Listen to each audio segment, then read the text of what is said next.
جمیلوں میں نہ رہے جس جمیلوں میں اس نے اپنی پچھلی گزشتہ زندگی بسر کی. میں نے یہ دیکھا ہے کہ جو لوگ اللہ کے ساتھ دوستی لگا لیتے ہیں وہ بڑے مزے میں لیتے ہیں، اور بڑے چالاک لوگ ہوتے ہیں جو اللہ کے ساتھ دوستی لگاتے ہیں. ہم کو انہوں نے بتایا ہوتا ہے کہ آپ ادھر اپنے دوستوں کے ساتھ دوستی رکھیں، اور خود بیچ میں سے نکل کر اللہ کو یار بنا لیتے ہیں. ان کے اوپر کوئی تکلیف، کوئی بوجھ، کوئی پہاڑ گرتا نہیں ہے. سارے حالات ایسے ہی ہوتے ہیں جیسے میرے آپ کے، لیکن ان کو ایک ایسا سہارا ہوتا ہے، ایک ایسی مدد، ایک ایسی سہایتا ہوتی ہے کہ ان کو کوئی تکلیف نہیں پہنچتی. تو میں نے یہ دیکھا ہے اور بہت قریب سے دیکھا. ہمارے گھر میں دھوپ سینکتے ہوئے میں اپنی ایک چڑیا کو دیکھا کرتا ہوں جو بڑی دیر سے ہمارے گھر میں رہتی، اور غالباً یہ اس چڑیا کی یا تو بیٹی ہے یا نواسی ہے جو بہت دیر سے ہمارے مکان کی چھت کے کونے میں. ہمارا مکان بڑا اچھا ہے، عربی کی چھتیں ہیں، لیکن کوئی نہ کوئی کونا خدرا ایسا رہ جاتا ہے جو ایسے مکینوں کو بھی جگہ فراہم کر لیتا ہے. تو وہ بڑے شوق سے، بڑے سبھاؤ کے ساتھ، بڑے مانوس انداز میں گھومتی پھرتی رہتی ہے، ہمارے فرش پر بھی اور کمرے کے اندر بھی چلی آتی. تو کل وہ ایک فاختہ آئی جو ٹیلی فون کی تار پہ بیٹھی تھی، اور یہ چڑیا اڑ کر اس کے پاس گئی، اور میں دھوپ سینک رہا تھا. تو اس چڑیا نے فاختہ سے پوچھا کہ آپا، یہ جو لوگ ہوتے ہیں انسان اور جن کے ساتھ میں رہتی ہوں، یہ اتنے بے چین کیوں ہوتے ہیں؟ یہ بھاگے کیوں پھرتے ہیں؟ دروازے کیوں بند کرتے ہیں؟ دروازے کیوں کھولتے ہیں؟ اس کی وجہ کیا ہے؟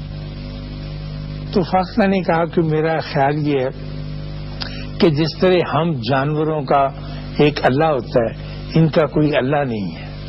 تو ہمیں یہ چاہیے کہ ہم مل کے دعا کریں کہ ان کو بھی ایک اللہ مل جائے تو آسانی ہو جائے گی، ورنہ تو اگر ان کو اللہ نہ مل سکا تو مشکل میں زندگی بسر کریں گے. مجھے پتہ نہیں وہ میری چڑیا نے اس کی بات مانی یا نہیں، لیکن وہ کافی دیر تک گفت و شنید کرتی رہی، اور میں بیٹھا اپنے تصور کے زور پر یہ دیکھتا رہا کہ ان کے درمیان گفتگو کا ایسا ہی سلسلہ جاری ہے. تو ہم کسی وجہ سے، یعنی کوئی ہمارا اتنا بڑا قصور بھی نہیں ہے، ہم کمزور لوگ ہیں، ہماری دوستی اللہ کے ساتھ ہو نہیں سکی. جب میں ایسی بات محسوس کرتا ہوں یا سنتا ہوں تو پھر اپنے بابوں کے پاس بھاگتا ہوں. میں نے بابا جی سے کہا کہ جی میں اللہ کا دوست بننا چاہتا ہوں، اس کا کوئی ذریعہ اس تک پہنچنا چاہتا ہوں. یعنی میں اللہ والے لوگ کی بات نہیں کرتا، سیدھی دوستی جیسے میری آپ کی اپنے اپنے دوستوں کے ساتھ ہے. تو انہوں نے کہا کہ تو اپنی شکل دیکھ اور اپنی حیثیت پہچان، تو کس طرح سے اس کے پاس جا سکتا ہے، اس کے دربار میں پہنچ سکتا ہے اور اس کے گھر میں داخل ہو سکتا ہے؟ یہ ناممکن ہے. میں نے کہا تو پھر میں کیا کروں؟ کوئی ایسا طریقہ تو ہونا چاہیے کہ میں اس کے ساتھ. تو اس نے کہا کہ اس کا آسان طریقہ یہ ہے کہ خود نہیں جاتے، اللہ کو آواز دیتے کہ اللہ آ جا میرے گھر میں، کیونکہ اللہ تو کہیں نہیں جا سکتا ہے، بندے کا جانا مشکل ہے. تو جب تم اس کو بلاؤ گے تو پھر وہ آئے گا، اور ضرور آئے گا. تو میں نے سوچا اتنے سال زندگی گزر جانے کے بعد کہ واقعی میں نے کبھی اسے بلایا ہی نہیں، کبھی اس بات کی زحمت کی نہیں کی. وہ ایسے ہی میری زندگی رہی ہے جیسے بڑی دیر کے بعد کالج کے زمانے کا ایک کلاس فیلو مل جائے بازار میں، تو پھر ہم کہتے ہیں کہ ہو بڑا اچھا آپ مل گئے، کبھی آنا. وہ کہاں ہے، اس کو تو بیچارے کو پتہ نہیں تھا کہ رکھیں گے. جی کوئی ہمارے ایک دوست تھے، وہ جب بھی ملتے تھے ہم راولپنڈی جاتے تو وہ کہتے کہ جی آنا ذرا رکھنا، بہت اچھی بات ہے. میں نے کہا اچھا جی. کہاں ان کا ایڈریس نہیں بتاتے تھے، جیسے ہم اللہ کو اپنا ایڈریس نہیں بتاتے کسی بھی صورت میں کہ سچ مچ ہی نہ پہنچ جائے، ایک ڈر سا لگا رہتا ہے. تو میرے دوستوں کہا کرتے تھے کہ وہ کسی بس مہینے کے آخری ویک کی کسی ڈیٹ کو رکھ لیں گے، بس سن سچ کی قریب، نہ تو ڈیٹ بتاتے تھے نہ ٹائم بتاتے تھے، ڈٹرمن نہیں کرتے تھے. تو ایسے ہی اللہ کے ساتھ ہمارا تعلق ہے. ہم یہ نہیں چاہتے، بلکہ کسی حد تک ڈر جاتے ہیں کہ خدا نہ خواستہ اگر ہم نے اللہ سے دوستی لگا لی اور وہ آ گیا تو ہمیں تو بڑے کام کرنے ہوتے ہیں. کوئی دوپٹہ چننا ہوتا ہے, بوٹ پالش کرنا ہوتا ہے, مہندی پہ جانا ہوتا ہے. اس وقت علامہ آ گئے, انہوں نے کہا کہ کیا ہو رہا ہے, تو مشکل ہوگی, ہم نے زندگی کے کام نپٹانے. باقی یہ میں سوچتا ہوں اور میں نے اپنے بابا کا یہی جواب دیا کہ میں سمجھتا ہوں کہ اللہ کی عبادت کرنا بہت اچھی بات ہے اور ہے بھی اچھی بات. تو انہوں نے کہا کہ عبادت کرنا تو ایک اور چیز ہے. تم نے تو مجھ سے سوال یہ کیا ہے کہ میں اس کو بلا واسطہ طور پر ملنا چاہتا ہوں. عبادت کرنا تو ایک گرامر ہے جو آپ کر رہے ہیں, اور اگر آپ عبادت کرتے بھی ہیں تو پھر آپ اپنی عبادت کو سیلیبریٹ کریں, جشن منائیں. جیسے مہندی پہ لڑکیاں ناچتی ہیں نا, تھال لے کے, موم بتیاں جلا کے, اس طرح سے. ورنہ تو آپ کی عبادت جو ہے وہ کسی کام کی نہیں ہوگی جب تک خواتین و حضرات کی عبادت میں سیلیبریشن نہیں ہوگی, جشن کا سما نہیں ہوگا. وہ جو بابا کہتا ہے تیری عشق نے چاہا کر سکی ایسے, چاہے سچ مچ نہ چاہیے, لیکن اندر سے اس کا وجود اور اس کی روح جو ہے وہ تھیا تھیا کر رہی ہو, چاہے نماز اس کی چھوٹی اثر والی ہو یا مغرب والی ہو. لیکن جب تک سیلیبریٹ نہیں کرے گا نا, لپیٹ کے کتنی پنا چاہ سنتا پھر دو چلو جی جا کے سمائیں, تو یہ تو عبادت نہیں, ہم تو ایسی ہی عبادت کرتے رہے. اس لیے تال میل نہیں ہوتا اس کے ساتھ. جشن ضرور اس کا منانا چاہیے. ہمارے یہاں جہاں میں رہتا ہوں وہاں دو بڑی فیلڈز ہیں, ہاکی کی گراؤنڈ اور کرکٹ گراؤنڈ. تو سنڈے کے سنڈے بہت سویرے, بہت جب ہم شہر سے لوٹ رہے ہوتے ہیں, منہ اندھیرے گڈی اڑانے والے آتے ہیں. ان کا بڑا اہتمام ہوتا ہے, بڑے بڑے تھیلے ہوتے ہیں ان کے, اور بہت کاریں, اور اس میں رکھ کے وہ پتنگ اڑانے کے لیے ان کھلے میدانوں میں آتے. اور پتنگ اڑانا خالی ان کا یہ فعل نہیں ہے جیسے ہم عبادت کرتے ہیں, وہ جشن مناتے ہیں اس کا. جب تک اس کے ساتھ جشن نہ ہو اس وقت تک وہ پتنگ نہیں اڑتی ہے, اس وقت تک وہ سما نہیں بنتا. تو کھانے پینے کی بے شمار چیزیں, باجا بجانے کے بھونپو, وہ بہت کچھ. جشن زیادہ ہوتا ہے, کائٹ فلائنگ کم ہوتی ہے. جس طرح ہمارے یہاں عبادت زیادہ ہوتی ہے, سیلیبریشن اللہ کو ماننا کم ہوتا ہے. تو میں نے کہا یہ گڈی اڑانے والے بہت اچھے رہ گئے. تو پھر ہمارے وہاں ڈیرے پہ بابا کے پاس ایک گڈی اڑانے والا آیا کرتا تھا, موچی دروازے کے اندر سے, بڑی خوبصورت ٹانسے کی باندھتا تھا دھوتی, جیسے انجمن باندھا کرتی تھی لمبے لڑ چھوڑ کے فلموں میں, بالکل ویسے. اور آ کے ہمارے بابا جی کہتے تھے کہ گڈی اڑاؤ, یعنی وہ ہم کو ایک حوصلہ دیتے تھے کہ سیلیبریٹ کرنا بھی اب مجھے سمجھ میں آنے لگی. تو وہ گڈی اڑاتا تھا. اتنی اونچی خواتین حضرات, میں پہلے بھی بتا چکا ہوں, کہ نظر نہیں آتی تھی, اور میرے جیسا آدمی تو ڈور کو سنبھال بھی نہیں سکتا. تو میں نے اس سے پوچھا پاسری یہ گڈی تم کیوں اڑاتے ہو؟ کہنے لگا جی یہ گڈی اڑانا بھی اللہ کے پاس پہنچنے کا ایک ذریعہ ہے. نظر نہیں آتی کہنے لگا, لیکن اس کی کھینچ جو ہے یہ بتاتی رہتی کہ میں ہوں. اللہ نظر نہیں آتا, لیکن آپ کے دلوں کی دھڑکن یہ بتاتی رہتی ہے کہ میں ہوں. یہ نہیں کہ وہ آپ کے سامنے آ کر موجود ہو. تو اس کا بھی ایک عجیب سا ہمیں فن معلوم ہو. میرے ریڈیو میں ایک ہمیں ملی تھی اسائنمنٹ, وہ یہ کہ پتہ کریں چھوٹے دکانداروں سے کہ وہ کس طرح کی زندگی بسر کرتے. دکانداروں سے کم, چھابڑی فروشوں سے زیادہ. یہ کچھ دیر کی بات ہے. تو میں گیا, بہت سے چھابڑی فروشوں کو انٹرویو کیا, ان سے حال معلوم کیے. پیسے کا ہی سارا اونچ نیچ ہے, اور ہم جب بھی تحقیق کرتے ہیں یا تحلیل کرتے ہیں یا انالیسس کرتے ہیں تو اکنامکس کی بیس پر ہی کرتے ہیں کہ کتنے امیر ہیں, کتنے غریب ہیں, کیا پرسنٹیج ہے, کس ریشو کے ساتھ زندگی بسر کر رہے ہیں, کیا ان کے مسائل ہیں. تو دلی دروازے کے باہر آپ لوگوں میں سے جنہوں نے دیکھا ہے دلی دروازہ، وہاں اس کے باہر ایک آدمی کھڑا تھا، نوجوان 30-32 برس کا ہوگا، اور وہ سنگھاڑے بیچ رہا تھا. کالے سیاہ سنگھاڑے ہوتے ہیں نا، چاقو سے کاٹ کے بیچ میں تھوڑے سفید بھی نکالے ہوتے. تو میں اس کے پاس گیا، میں نے پوچھا کہ آپ کا نام کیا؟ کہنے لگا میرا نام سلطان ہے. میں نے کہا آپ سنگھاڑے بیچتے ہیں؟ کہنے لگا ہاں جی میں سنگھاڑے بیچتا ہوں. تو میں نے کہا یہ کب تک؟ کہنے لگا شام تک میں کھڑا رہتا ہوں یہ بیچتا. تو میں نے کہا کتنے کے ہو جاتے؟ کہنے لگا کوئی 70-72 روپے کے ہو جاتے ہیں. میں 7 سیر کے قریب گرین سنگھاڑے منڈی سے لاتا ہوں. بلکہ میں نے اس سے پوچھا اسے کالے کیسے کرتے ہیں؟ ہم تو ذرا، میری بیوی پوچھتی رہتی ہے دیگچے میں ڈال کے ابالے ہو تو ویسے کے ویسے ہی رہتے، کالے کیسے کرتے ہیں؟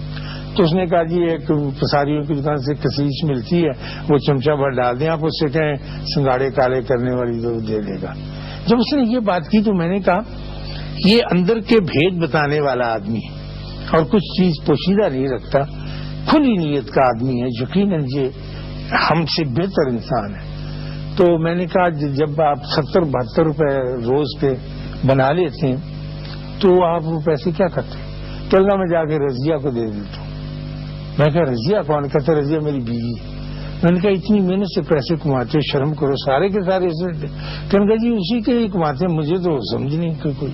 اللہ کہتا ہے نا قرآن میں کہ یار رجال قوامون علی النساء، یہ جو مرد ہوتے ہیں یہ عورت کے پرووائڈر ہیں، قوامون ہیں، ان کا فرض ہے کہ بجائے. تو میں نے کہا اچھا تم بیچ میں سے کچھ ہی کرتا نہیں؟ جی مجھے کبھی ضرورت نہیں پڑی، میں نے رکھا ہی نہیں. تو میں نے کہا رضیہ کہاں ہے اس وقت؟ کہنے لگا حالانکہ مجھے انٹرویو تو اور کرنا چاہیے تھا، مجھے اس میں ایسی دلچسپی پیدا ہوئی، اتنا خوبصورت آدمی تھا انسائڈ کہ میں نے کہا. کہنے لگا جی رضیہ کہیں بازار وغیرہ گئی ہوگی، اس کی 2 سہیلیاں تینوں صبح سویرے نکل جاتی ہیں بازار، تو وہاں پھرتی چلتی ہیں. کبھی کبھی وہ لگواتی ہیں گلوکوز، ان کو شوق. مجھے تو بعد میں پتا چلا کہ اندرون شہر کی عورتیں جب بعد میں گلوکوز ایک بڑی اچھی سی چیز لگتی ہے ان کو، کیسے تقویت آئے گی، تو کمپاؤنڈر سے لگواتی تو اس کی 3-4 گھنٹے میں ڈرپ ختم ہو جاتی تو وہ ہو جاتی. میں نے کہا اچھا تو تم خوش ہو اس کے ساتھ؟ کہنے لگا ہاں جی. کہنے لگا ہم اپنے اللہ کے ساتھ بڑے راضی. تو میں کہا اللہ تمہارے ساتھ؟ کہنے لگا ہاں جی میری تو اسی کے ساتھ آشنائی ہے، میں تو اور کسی آدمی کو جانتا نہیں. پھر میں چونکا اور چھٹکا، اور اس کی باتوں سے یہ ظاہر ہوتا تھا کہ ایک بہت بڑا لاہور کا ایک حاکم جو میں نے دیکھا ہے تو وہ سلطان سنگھاڑا فروش تھا.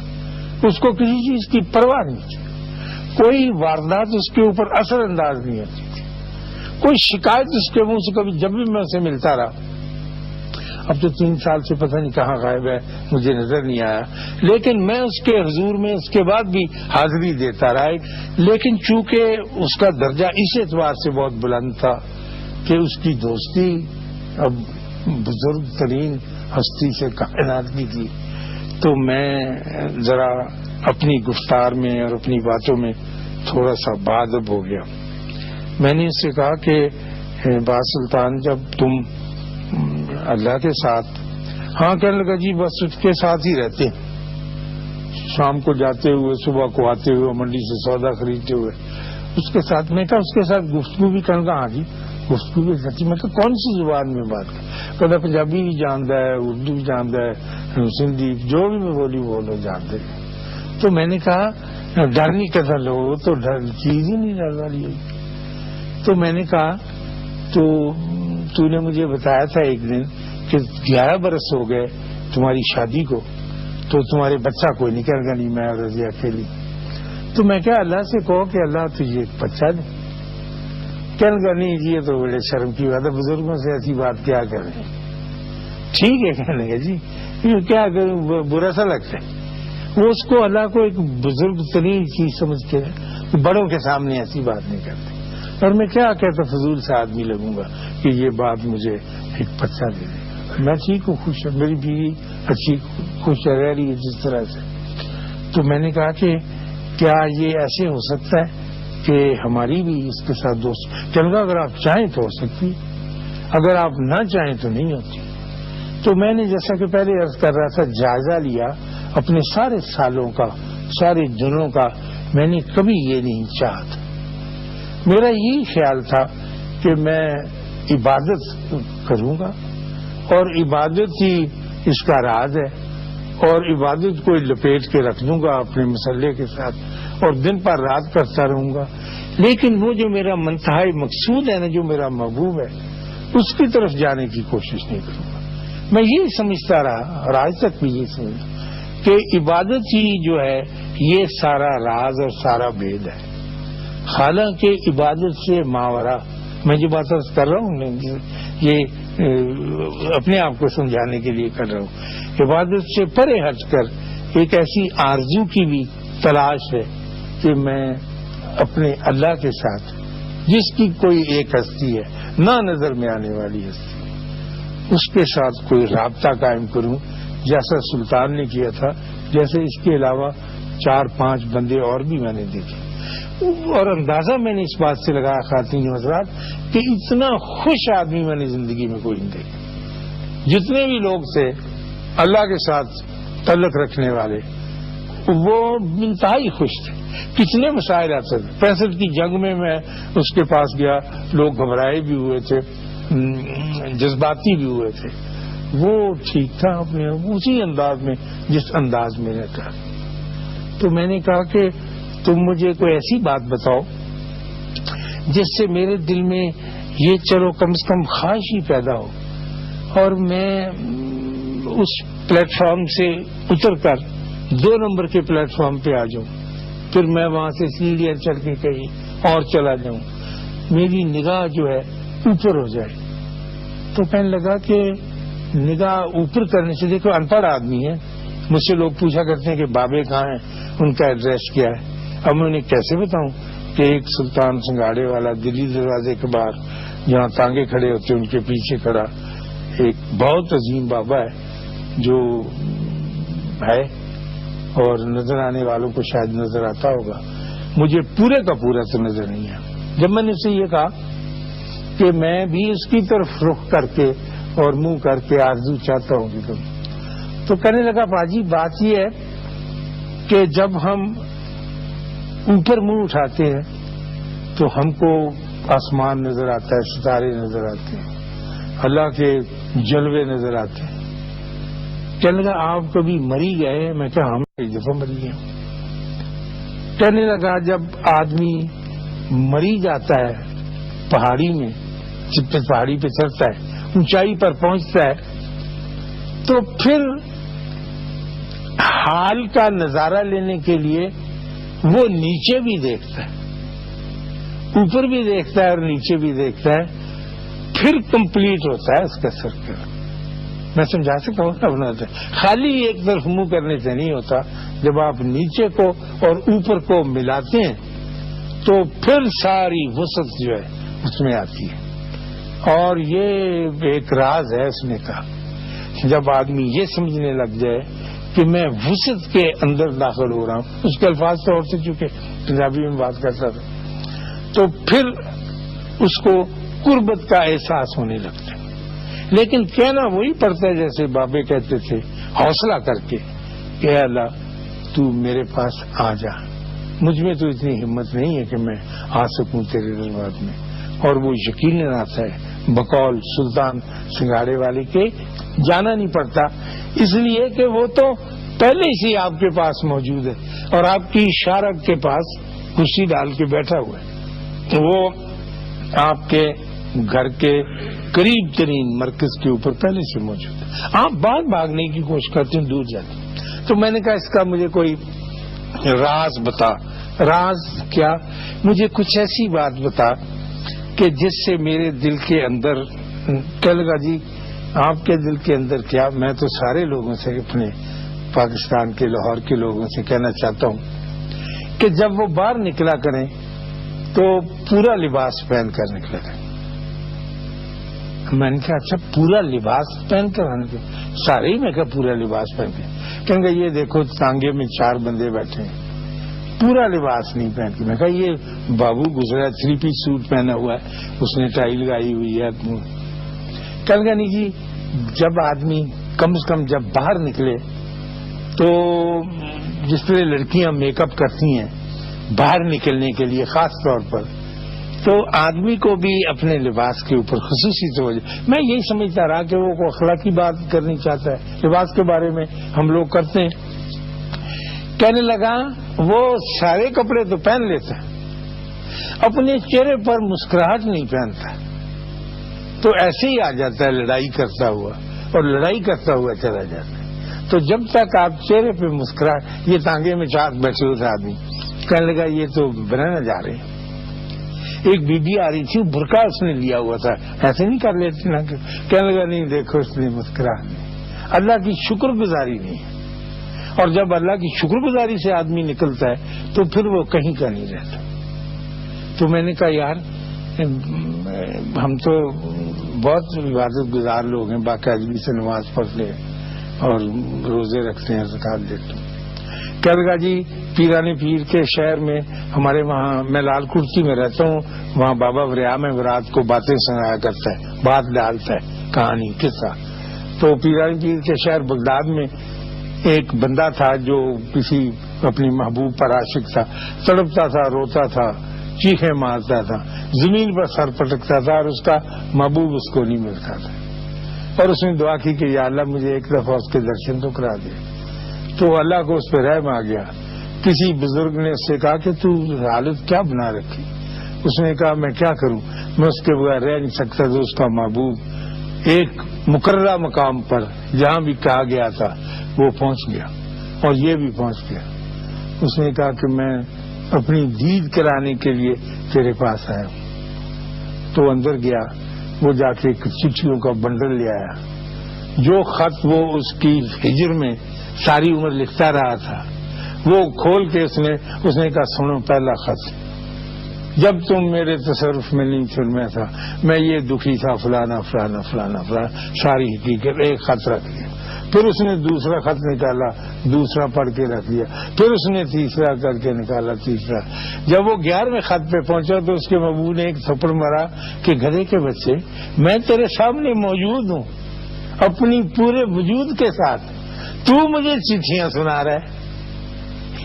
یہ کیا بات ہوئی؟ تم مجھے اپنی پرانی ماضی کی حقیقت بیان کر رہے ہیں. تو کہنے لگا پاجی عبادت ایسی ہوتی ہے، آدمی چٹھیاں سناتا رہتا ہے، محبوب اس کے گھر میں ہوتا ہے، اس سے بات نہیں کرتا. جب تک اس سے بات نہیں کرے گا چٹھیاں سنانے سے کوئی فائدہ نہیں ہوگا. تو میں یہ عرض کر رہا تھا کہ ایسے لوگ بڑے مزے میں رہتے ہیں. میں بڑا سخت جیلس ہوں ان کا.